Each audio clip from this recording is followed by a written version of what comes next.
की फटी एड़ियों को आप नर्मो मुलायम गुदाज और पिंकिश ग्लोइंग बना सकते हैं सिर्फ सरसों के तेल से। जी हाँ, बहुत ही आसान रेमेडी आपसे शेयर करने वाली हूँ। अगर आपके पाँव की एड़ियां बहुत ज्यादा फट जाती हैं, हल्की फट जाती हैं, ड्राई रहती हैं, बच्चों के गाल अक्सर फट जाते हैं, कोहनियां फट जाती हैं ड्राइनेस की वजह से या किसी भी वजह से, तो जनाब आपने सिर्फ एक चीज इस्तेमाल करनी है, लेकिन ठीक तरीके से। 2 दिन का चैलेंज दूंगी कि 2 दिन में आपकी फटी एड़ियां नर्मो मुलायम और पिंक होने वाली हैं।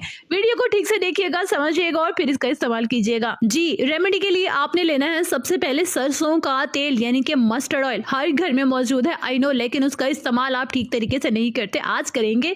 यहाँ पे लिए है मैंने 5 चम्मच सरसों के तेल के, और सरसों के तेल में मैं ऐड करूंगी वैक्स। ये होती है वैक्स, ये मक्खियों का जो छत्ता होता है ना, शहद की मक्खियां जिनमें रहती हैं, ठीक है, इसे कहते हैं बीज वैक्स। ये आपको पंसार शॉप से मिल जाएगा, अदरवाइज जो भी चीजें मैं यहाँ पे